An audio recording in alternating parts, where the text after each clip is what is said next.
জিলহজ মাসের 9 তারিখে আসর নামাজের পরে একটি দোয়া পড়ে আল্লাহর কাছে যা চাইবেন আল্লাহ পাক রব্বুল আলামিন সেটাই অ্যাকসেপ্ট করে নেবেন, কবুল করে নেবেন এবং আল্লাহ তাআলার কাছে যা চাইবেন সেটাই আল্লাহ তাআলা আপনাকে দান করে দিবেন। মনে রাখবেন, দিনের ভিতরে সর্বশ্রেষ্ঠ দিন হচ্ছে এই জিলহজ মাসের 9 তারিখ অর্থাৎ আরাফার দিন, ইয়াউমে আরাফা।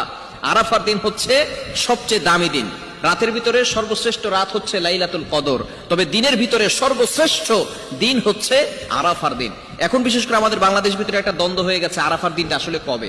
বিশেষ করে একদল বলেন যে ইয়াউমে আরাফা যেহেতু রমজান অথবা অন্যান্য সময় একদিন আগে সৌদি আরবে চাঁদ উঠে, সুতরাং ইয়াউমে আরাফা একদিন আগে মনে সেখানে চলে যায়, এই দিনে আপনি রোজা রাখার চেষ্টা করবেন। আপনি যদি আপনার মনের ভিতরে খটকা লাগে, তবে ইয়াউমে আরাফা, আরাফা দ্বারা উদ্দেশ্য হচ্ছে জিলহজ মাসের 9 তারিখ। ইবনে আব্বাস রাদিয়াল্লাহু তাআলা আনহু এবং আলী রাদিয়াল্লাহু তাআলা আনহু তারা জানিয়ে দিয়েছেন ইয়াউমু আরাফা, আরাফার দিন দ্বারা উদ্দেশ্য হচ্ছে জিলহজ মাসের 9 তারিখ। সুতরাং আপনার দেশে যেদিন জিলহজ মাসের 9 তারিখ হবে সেদিনই আপনি আমলটা করার চেষ্টা করবেন।